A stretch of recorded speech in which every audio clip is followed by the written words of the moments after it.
Sziasztok! Már 5 éve vagyunk növényi étrenden, de még mindig találkozok újdonságokkal, és az idén nyáron most a legnagyobb kedvencem, ez az aprócska kis bazsalikom mag, ami egyébként igaz, hogy Magyarországon nem annyira ismert, de Ázsiában évszázadok óta a kínai és az indiai orvoslásban, illetve a kínai és indiai konyhában használják ezt az alapanyagot. Egy természetes hűsítő hatása van, tele van rostokkal, nagyon egészséges. Most a videóban nem részletezem, de a blogomon és a leírásban írtam róla egy pár gondolatot, hogy jobban meg tudjátok ismerni, érdemes használni.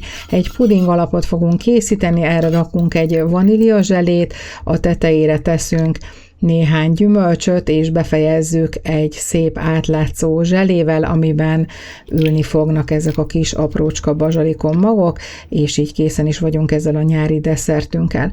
A bazsalikom mag Budapesten én ott vettem, de országosan beszerezhető ázsiai boltokban, és online is meg lehet rendelni.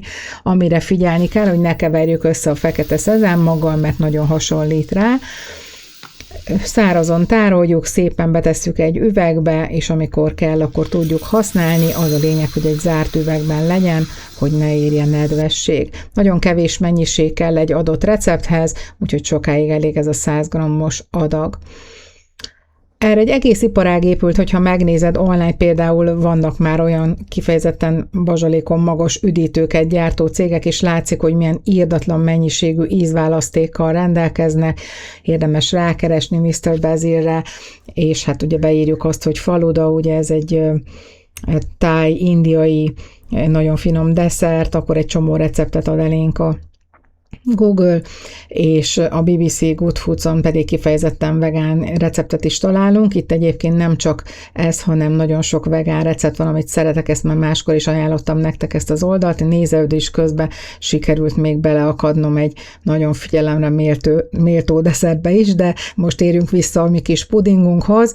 Először megcsináljuk a vanília pudingot, ugye hagyományosan úgy szokták készíteni, hogy előbb kikeverik és beleteszik a meleg tejbe, de én abszolút nem így készítem, hanem az egyszerűbb módszerrel a cukrot, a vaníliás pudingport egyből beleteszem a lábasba, még hidegen, nincs még bekapcsolva, és adok hozzá egy csipet sót, és egy kevés hideg tejjel eldolgozom. Tehát eddig ugye hasonló, mint amit külön szoktunk egy tálba csinálni, de innentől kezdve hozzáadom a maradék tejet is, tehát teljesen eldolgozom csomómentesre, és most kapcsolom be a lapot, elindítom, hogy melegedjen, folyamatosan keverem, és ugye a szokásos, innentől kezdve a szokásos módon addig főzzük és keverjük, amíg besűrűsödik. Sokkal egyszerűbb így, és igazából nincs jelentőség annak, hogy mikor adott hozzá a port, egy edénnyel kevesebb.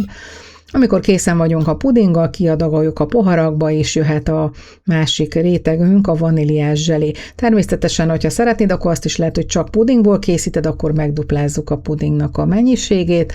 A vaníliazselét agarral fogjuk készíteni, ugye erről már máskor is mutattam nektek videókat. Most egy fél adagot készítünk, 3 evőkanál porcukrot adunk hozzá, és a tejnek a másik feléből 500 ml tejet fogunk hozzáadni, tehát egy fél liter tejet.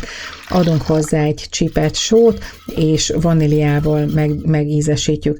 Itt ennél a lépésnél, ha úgy érzed, akkor lehet változtatni, egy kicsit ízesítgetni, esetleg egyéb ízesítő anyagokat beletenni, és utána belerakod, ugye megkóstolod, és ha jó, akkor mehet bele az agar. Hidegen bekeverjük, és utána indítjuk el a folyamatot, hasonlóan, mint ahogy az előbb a pudingnál, és amikor felforr, akkor 2 percen keresztül folyamatosan keverve felforraljuk, és utána lehúzzuk a tűzről.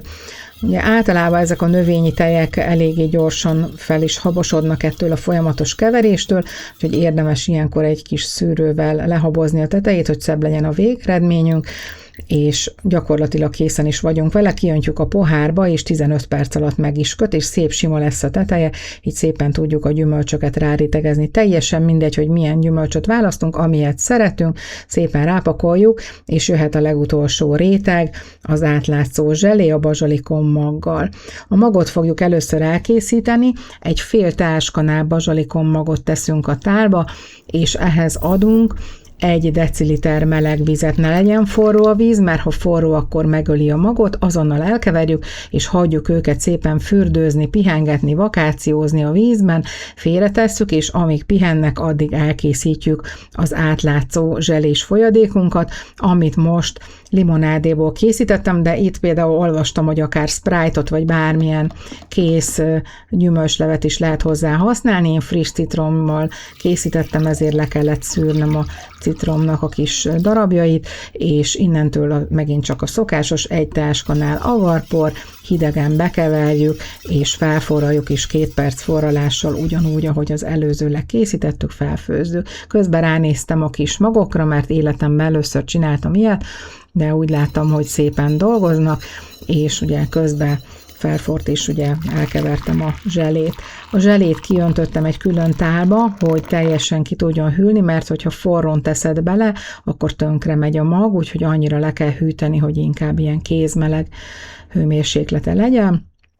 Belepakoljuk a zselébe a kis bazsalikon magjainkat, és már mehet is a pudingoknak a tetejére.